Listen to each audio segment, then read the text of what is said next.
여러분, 오늘은요, 중국 항저우에서 진행된 아시안 게임이 폐막하는 날입니다. 아시안 게임이 열렸던 지난 2주를 보잖아요. 그러면 TV를 틀기만 하면 아시안 게임 중계가 쉬지 않고 나왔습니다. 그런데 그 중계를 보다 보면 한 가지 룰을 발견하게 됩니다. 그것은 우리나라 선수가 출전하지 않는 게임은 방송해주지 않는다는 것입니다. 가령 우리나라 선수가 출전하지 않는 그런 종목이 있습니다. 크리켓이라고 하는 경기나 혹은 상치라고 하는 것, 저도 처음 들어봅니다. 그런데 이런 경기에는 우리나라 선수가 한 명도 출전하지 않았습니다. 그러다 보니까 이 경기는요, 방송해 주지 않습니다. 왜냐하면 TV를 틀어도 응원해 줄 사람이 없기 때문에 그렇습니다. 왜 아시안게임 같은 큰 축제를 보면요, 평소에 인기가 없거나 혹은 관심이 없는 그런 종목이라고 할지라도 중계하는 경우를 보게 됩니다. 그런 경기에 나오는 선수를 보면요, 인기 없고 관심도 없다 보니까 야, 저런 선수가 있었어? 라는 생각이 들 수도 있습니다. 하지만 아무리 인기가 없는 종목이라고 할지라도 우리나라 선수가 등장하게 되면요, 우리가 응원해야 되는 대상은 이미 결정되어 있습니다. 누구일까요? 대한민국 화이팅입니다. 언제나 모르는 사람일지라도 우리나라 선수가 등장하기만 하면 대한민국 화이팅 그러면서 우리나라 선수를 응원합니다. 왜요? 우리나라 선수니까요. 내가 속한 나라의 선수들이니까 대한민국 선수들을 응원하게 되는 것입니다. 그 소속감이, 내가 속해 있는 나라를 응원한다라고 하는 그 소속감 하나가요, 처음 보는 선수라고 할지라도 우리로 응원하게 만들어줍니다. 그리고 모르는 선수라 할지라도 그 선수가 이기게 되면 마치 내가 이긴 것처럼 기뻐하게 만들어주는 것입니다. 여러분, 오늘 본문에 나오는 그리스도에게 속한 자라고 하는 것이요, 바로 이와 같습니다. 우리가 누구입니까? 우리는 그리스도에게 속한 자입니다. 그리스도에게 속한 사람들입니다. 그렇다면 우리는 예수의 이름으로 승리하는 것을 응원해야 합니다. 우리는 예수의 이름으로 승리하는 것을 내일처럼 기뻐해야 합니다. 만일 우리가 그리스도에 속한 자라고 하면서 주님의 기쁨을 내 기쁨으로 여기지 못하고 또한 주님이 이기시는 것에 대해서 아무런 관심도 가지지 못하고 있다면 우리는 심각하게 우리 자신을 돌아봐야 합니다. 나는 정말 예수에게 속한 자인가, 그리스도에게 속한 자인가 아닌가 심각하게 돌아봐야 합니다. 또한 나는 우리 주님께 받은 처음 사랑을 혹 잃어버리지는 않았나, 주님을 향한 사랑이 식어버리지는 않았나 우리는 점검해야 합니다. 오늘 본문에서 예수님은요, 누가 그리스도에게 속한 자인지 제자들에게 가르쳐주고 계십니다. 그리스도에게 속한 자라면 어떤 마음을 가져야 하는지, 그리스도에게 속한 자라면 어떠한 삶의 태도를 보여줘야 하는지 가르쳐주고 계십니다. 그렇다면 오늘 본문에서 예수님은요, 누가 그리스도에게 속한 자라고 그렇게 말씀하고 계십니까? 먼저 그리스도에게 속한 자는 십자가와 부활 앞에서 구별된다라고 그렇게 가르쳐주고 계십니다. 무슨 말일까요? 누구나 예수님을 따라다닐 수 있습니다. 누구나 예수님을 따라다니면서 마치 예수님께 속한 자처럼 그렇게 행동할 수 있습니다. 그러나 십자가와 부활 없이는 내가 그리스도에게 속한 사람입니다라고 그렇게 말할 수가 없다는 것입니다. 오늘 본문 30절도 보십시오. 30절에 보면요, 그곳을 떠나 갈릴리 가운데로 지날새 예수께서 아무에게도 알리고자 아니하시니, 아무에게는 알리고자 않으셨다고 했습니다. 이는 제자들을 가르치시며 또 인자가 사람들의 손에 넘겨져 죽임을 당하고 죽은 지 3일 만에 살아나리라는 것을 말씀하셨기 때문이더라.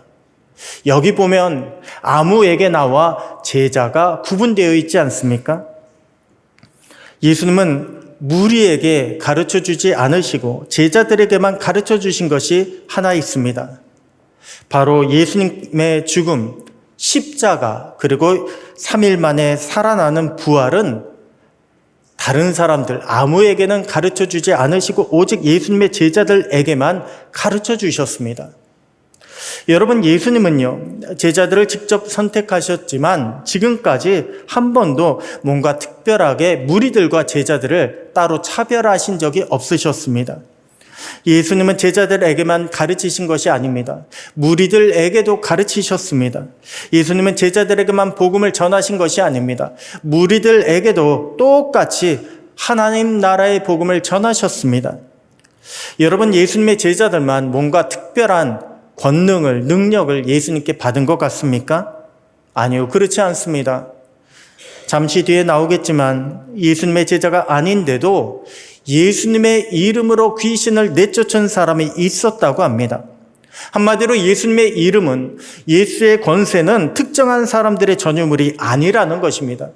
모든 믿는 자마다 예수의 이름으로 능력을 행할 수 있게 되었다는 것입니다.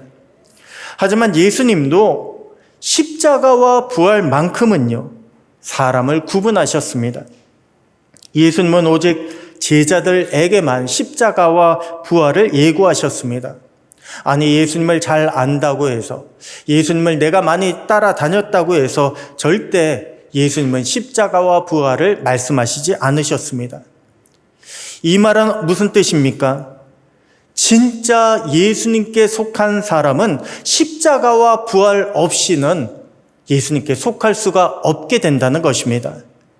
예수님께 속한 사람, 그리스도에게 속한 사람은 예수님을 내 인생의 성공을 보장하는 세상의 왕으로 보지 않습니다. 내 모든 죄를 대속하신 구세주로 예수님을 바라보게 되어 있습니다. 그리스도에게 속한 사람은요, 이 땅의 소망과 평안만을 구하지 않습니다. 부활의 소망, 영원한 천국 소망을 바라보며 구하는 자가 그리스도에게 속한 사람입니다. 여러분, 오늘 우리가 어떤 사람인지, 어디에 속한 사람인지 한번 돌아보시기 바랍니다. 예수의 십자가 앞에, 예수의 부활 앞에 예수님은 제자들과 무리를 구분하셨다고 하는데, 오늘 우리는 얼마나 예수님의 십자가와 부활을 생각하며 살아가고 계십니까? 얼마나 십자가 은혜에 감사드리고, 또한 얼마나 우리가 부활의 소망으로 이 땅의 고난 가운데 인내하고, 또한 우리의 인생을 우리 주님께 헌신하는 자로 살아가고 있습니까? 여러분, 우리가 언제부터 주님의 사랑이, 처음 사랑이 식어지는 줄 아십니까? 떨어지는 줄 아십니까? 헌신과 봉사가 줄어들고 우리에게 열정이 떨어졌다고 처음 사랑이 식어졌다, 이렇게만 이야기할 수 없습니다. 분명한 것은요, 내가 주님의 십자가를 봐도 더 이상 마음이 아프지 않을 때, 그때 내 안에 주님을 향한 사랑이 식어지게 된 것입니다. 부활의 주님보다 이 땅의 문제가 더 크게 보이고, 부활의 주님보다 이 땅의 문제가 더 두렵게 여겨지기 시작할 때, 그때 내 안에 주님을 향한, 주님께 받은 은혜와 그 사랑이 떨어지기 시작하는 것입니다. 그러므로 우리는요, 십자가와 부활의 은혜를 간직하는 자가 되어야 합니다. 여러분, 은혜를 간직한다는 것이 무슨 뜻인지 아십니까? 내가 은혜를 간직한다는 것은 내가 주님을 간직한다는 것입니다. 내가 은혜를 간직한다는 것은 나의 주님의 능력을 간직하며 붙잡으며 살아간다는 것입니다. 그렇게 십자가와 부활의 주님을 잊지 않을 때 우리가 살아계신 주님과 동행하는 자로 그렇게 살아갈 수 있게 되는 것입니다. 주님과 동행하며 주님께 속한 자로 승리하게 되는 것입니다. 오늘 저와 여러분 모두가 날마다 십자가의 은혜와 또한 부활의 은혜를 붙잡고 주님의 이름으로 승리하며 살아갈 수 있는 복된 저와 여러분 모두가 되시기를 주님의 이름으로 축원합니다. 다음으로 그리스도에게 속한 자는 어떠한 마음을 가져야 할까요? 바로 우리 주님과 하나 된 마음을 가져야 합니다. 오늘 본문에 보면 예수님은요, 두 번째 예수님의 죽음과 부활에 대해서 말씀하셨습니다. 하지만 제자들은 여전히 이 말씀이 무슨 뜻인지 깨닫지 못합니다.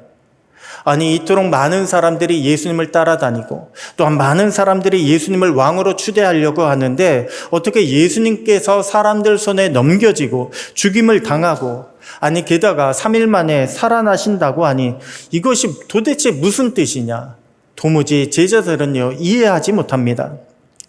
그런데 제자들은 예수님 잘 모르겠습니다, 우리에게 알려주십시오라고 이렇게 묻기도 두려워했다고 했습니다. 그러자 무슨 일이 일어난 줄 아십니까? 예수님이 하신 말씀이 이해가 되지 않지만 그것을 더 이상 물어보지 않을 때, 무슨 뜻인가 묵상하지 않을 때 어떤 일이 일어난 줄 아십니까?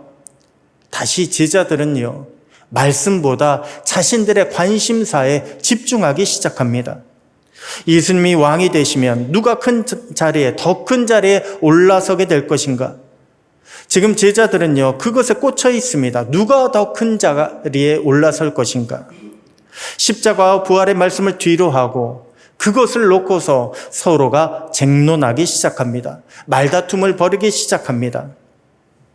말씀이 어렵다고, 말씀이 이해되지 않는다고 묵상하지 않고 뒤로 제쳐 놓았더니 결국엔 우리의 본성이요, 우리 마음을 차지하고 말았습니다. 우리의 욕심이, 내 마음의 소원이 나를 지배하는 일이 벌어지고 말았습니다. 여러분, 주님은 지금 무엇에 집중하고 계실까요? 주님은요, 아버지에게 집중하고 계십니다. 아버지께서 맡겨주신 잃어버린 영혼을 구원하는 그 복음의 사역에 집중하고 계십니다. 예수님께서 새벽 미명부터 밤이 맞도록 기도하신 이유도요, 다른 것이 아닙니다. 아버지에게 집중하기 위해서 기도하신 것입니다. 아버지의 마음과 하나가 되기 위해서 예수님은 그토록 기도하시고 또 기도하신 것입니다. 그래서 예수님은 37절에 뭐라고 말씀하고 계십니까? 누구든지 나를 영접하면 나를 영접함이 아니요 나를 보내신 이를, 나를 보내신 아버지 하나님을 영접하는 것이다 라고 그렇게 우리에게 말씀을 주고 계신 것입니다. 그렇게 예수님은 아버지와 한 마음이 되어서 사역에 집중하고 계신데 제자들은요 아직까지 주님과 하나가 되지 못했습니다. 왜냐하면 제자들의 마음은 주님보다 자신들을 더 많이 생각하기 때문에 그렇습니다. 자신들의 앞날에만 집중하고 있었기 때문에 그렇습니다. 여러분, 우리가 주님을 주목하지 못하고 우리 자신만 바라보게 되면 무슨 일이 일어날까요? 우리 자신만 바라보게 되면요, 나만 보지 않습니다. 주변에는 사람들도 보게 됩니다. 결국 주님이 아니라 사람들에게 집중하게 됩니다. 사람들과 비교하게 됩니다. 그러면 누가 더 크냐? 다툴 수밖에 없습니다. 그렇게 분열된 상태로는 주님의 뜻을 이룰 수가 없습니다.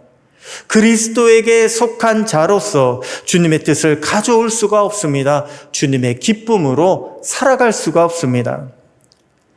그래서 예수님은요, 어린아이 하나를 안으시며 이렇게 말씀하신 것입니다. 누구든지 내 이름으로 이런 어린아이 하나를 영접하면 곧 나를 영접하는 것이다. 여러분, 예수님 당시에는요, 위계 질서가 굉장히 엄격한 그런 사회였습니다. 어린아이, 사람 취급도 받지 못했습니다. 그러므로 어린아이를 영접한다는 것, 그것은 있을 수가 없는 일입니다. 그런데 그렇게 엄격한 고대 사회에서도요, 반드시 어린아이를 영접해야 하는 사람이 있었습니다. 누구일까요? 바로 어린아이를, 어린 손님을 맞이하라고 주인의 명령을 받은 종은요, 어린 아이일지라도 반드시 영접해야만 했습니다. 여러분, 세상의 상식으로는 낮은 자는 큰 자가 될 수 없습니다. 세상의 상식으로는 섬기는 자는 첫째가 될 수가 없습니다. 그런데 역설적으로 종의 세계에서만큼은요, 정반대의 일이 벌어집니다. 종은 가장 낮은 종이, 누구보다 가장 열심히 잘 섬기는 종이요, 주인으로부터 인정을 받게 되어 있습니다. 그러한 종이 주인에게 크게 쓰임을 받게 되어 있습니다. 그래서 예수님은 제자들에게 누구든지 첫째가 되고자 하면 끝이 되라. 첫째가 되고자 하면 섬기는 자가 되라. 이렇게 말씀하신 것도 바로 여기 이유가 있는 것입니다. 섬기는 자가 되라고 말씀하신 예수님은요, 우리에게 말씀만 전해주지 않으셨습니다. 예수님은 직접 자신이 그 섬기는 자의 본을 보여주셨습니다. 그래서 빌립보서 2장에 보게 되면 이렇게 말씀을 주고 있습니다. 너희 안에 이 마음을 품으라. 곧 그리스도 예수의 마음이니 그는 근본 하나님의 본체시나 하나님과 동등됨을 취할 것으로 여기지 아니하시고 오히려 자기를 비워 종의 형체를 가지사 사람들과 같이 되셨고 사람의 모양으로 나타나사 자기를 낮추시고 죽기까지 복종하셨으니 곧 십자가에 죽으심이라. 여러분, 우리 주님께서, 예수님께서 먼저 종의 형체로 이 땅에 오셨습니다. 그리고 예수님은 하나님의 말씀에, 명령에 죽기까지 순종하는, 복종하는 그러한 본을 우리에게 보여주셨습니다. 주님은 우리에게도 이렇게 말씀을 주고 계십니다. 너희도 종처럼 주님의 말씀에 순종하는 자가 되라. 따르는 자가 되라. 가장 낮은 자가 되어서 서로를 섬기라고 말씀을 주고 있습니다. 그리고 우리에게 주어진 영혼 구원의 사역, 복음의 사역에 매진하라고 그렇게 말씀을 주고 있습니다. 여러분, 저는 사역하면서요, 영혼 구원이라고 하면 떠오르는 찬양이 하나 있습니다. 아마 많은 분들이 아실 텐데 하나님 아버지의 마음이라고 하는 찬양이요. 저는 무엇보다 전도, 영혼 구원이라고 할 때마다 떠오르게 됩니다. 이 찬양을 부를 때면요, 정말로 하나님 아버지의 마음을 생각하게 됩니다. 또한 이 찬양을 부를 때면 아버지의 뜻대로 살게 해달라는 도전의 마음이 제 안에 들게 됩니다. 이 찬양의 가사는요, 이와 같습니다. 아버지, 당신의 마음이 있는 곳에 나의 마음이 있기를 원해요. 아버지, 당신의 눈물이 고인 곳에 나의 눈물이 고이길 원해요. 아버지, 당신이 바라보는 영혼에게 나의 두 눈이 향하길 원해요. 아버지, 당신이 울고 있는 어두운 땅에 나의 두 발이 향하길 원해요. 나의 마음이 아버지의 마음 알아 내 모든 뜻, 아버지의 뜻이 될 수 있기를. 나의 온 몸이 아버지의 마음 알아 내 모든 삶, 당신의 삶이 되기를. 여러분, 주님은 오늘 저와 여러분에게도 하나님 아버지의 마음을 품으라고 말씀하고 있습니다. 우리 주님의 마음을 품고 우리 주님과 한 마음이 되어서 잃어버린 영혼, 죽어가는 영혼을 구원하라고 그렇게 우리에게 말씀을 주고 계십니다. 그렇게 미량 땅에 잃어버린 영혼을 향해 우리가 나아가고 또한 그들에게 복음을 전하여 그들을 구원시키며 주님의 기쁨이 충만한 저와 여러분, 우리 밀양 성결교회가 되기를 주님의 이름으로 축원합니다. 마지막으로 우리가 그리스도에게 속한 자라면 어떻게 살아가야 할까요? 바로 주님의 공동체를 사랑하는 자로 그렇게 살아가야 합니다. 오늘 본문 후반에 보게 되면요, 예수님이 가장 사랑하신 제자인 요한이 등장합니다. 요한은 어떤 사람이 예수님의 이름으로 귀신을 내쫓는 것을 보았다고 했습니다. 그리고 그것을 우리를 따르지 않는다고 금했다고 했습니다. 왜 얼마 전에 지난주 우리가 나누었던 그런 본문의 말씀 가운데 보게 되면 귀신 들린 아이를 제자들이 내쫓지 못하는 그런 모습들을 우리가 기억하고 있지 않습니까? 그로 말미암아 예수님께서 제자들을 향해 뭐라고 책망하셨습니까? 믿음 없는 세대라고 그렇게 책망하시고 얼마나 혼을 많이 내셨습니까? 그런데 오늘 본문에 보니까 어떤 사람, 예수님을 따르는 제자가 아니고 어떤 사람이 예수의 이름으로 귀신을 내쫓는 그런 믿음을 가졌다고 합니다. 그러나 요한과 다른 제자들은요, 그 사람이 우리 편이 아니라고, 그 사람이 우리를 따르지 않는다고 해서 그것을 하지 못하게 했다고 합니다. 예수의 이름을 사용하지 못하고 예수의 이름으로 귀신을 내쫓지 못하도록 그렇게 했다고 합니다. 그러자 예수님께서 오늘 본문 38절부터 쭉 읽어보면요, 굉장히 강하게 질책하십니다. 예수님은 지옥까지 언급하시면서 너희가 이렇게 하면 안 된다. 연자 맷돌을 언급하시면서 너희가 이렇게 실족하게 하면 안 된다. 얼마나 강한 어조로 제자들을 책망하고 계신지 모릅니다. 왜냐하면 예수의 이름 사용하는 것을 우리 편이 아니라고 금하는 것, 그것은 예수님의 뜻이 전혀 아니기 때문에 그렇습니다. 지난주 우리 예수님은 세상과 구별되는 예수 공동체, 바로 교회를 만드시기 위해서 제자를 부르셨다고 배웠습니다. 그렇다면 예수의 이름으로 구원받은 우리의 소속은 어디일까요? 구원받은 우리는 어디에 소속되어 있을까요? 교회에 소속되어 있습니다. 어느 교회에 소속되어 있을까요? 밀양성결교회가 아니라 우리 주님의 교회, 예수의 교회에 소속되어 있습니다. 물론 우리 교회의 이름은요, 밀양성결교회입니다. 우리는 그것을 굉장히 귀하게 여기고 또 밀양성결교회에서 열심히 예배하고 섬기고 있습니다. 하지만 밀양성결교회보다 더 중요한 이름이 있습니다. 바로 우리 교회는요, 예수님의 교회입니다.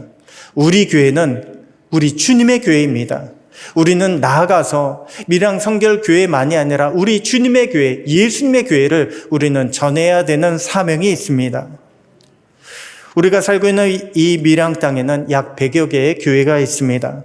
각각 교단도 다르고 이름도 다르고 그리고 교회마다 분위기도 다르고 성격도 다릅니다. 그러나 중요한 것은 무엇입니까? 그 모든 교회는 다 주님의 교회라는 것입니다. 남들이 아닙니다. 모두가 다 주님의 교회, 같은 공동체입니다. 이것을 깨닫지 못하면 교회끼리도요, 마치 제자들처럼 경쟁하는 그런 모습을 보이게 됩니다. 여러분, 교회도 경쟁하기 시작하잖아요. 그러면 세상과 똑같이 싸우기도 합니다. 경쟁하다 보면 남을 깎아내리느라 뒤에서 흠을 잡고 욕하기도 합니다. 여러분, 교회 비방이 어디서 많이 나오는 줄 아십니까? 믿지 않는 사람들이 교회를 비방하는 것이 아니라 알고 보면요, 교회에 다니고 있는 성도님들이 오히려 교회를 비방하는 모습들을 더 많이 찾아보게 됩니다. 왜 그렇습니까? 내 교회가 아닐 때, 저 교회는 내 교회가 아니라고 생각하면 뒤에서 그 교회를 향한 흉을 보게 됩니다. 저 교회는 주님의 교회라는 것을 잊어버리게 되면 그때는 저 교회를 향해서 뒤에서 욕하는 것도 서슴지 않는 그런 모습을 보이게 됩니다. 저 성도들은 주님이 사랑하시는 성도다.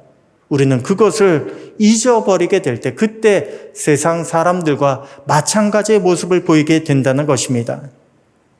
아니, 다른 교회를 향해서만 그렇습니까? 교회 안에서도 마찬가지입니다. 우리 주님은 나뿐 아니라 우리와 함께 신앙생활하고 있는 저 사람을 위해서도 십자가의 고통을 감당하셨는데 그것을 잊어버리게 되면 우리는 다른 사람을 미워할 수 있습니다. 그 은혜를 잊어버리게 되면 남보다 더한 원수처럼 그렇게 생각할 때도 있습니다.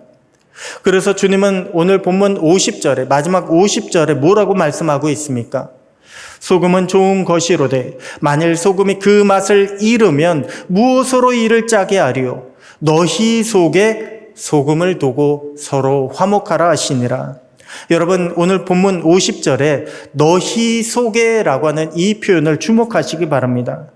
여기서 너희 속에 소금을 두라. 여기 소금은요, 착한 행실이 아닙니다. 여기서 말씀하고 있는 소금은 우리가 주님께 받은 은혜를 가리키고 있습니다. 주님께 받은 주님의 사랑, 십자가의 그 사랑을 가리키고 있습니다.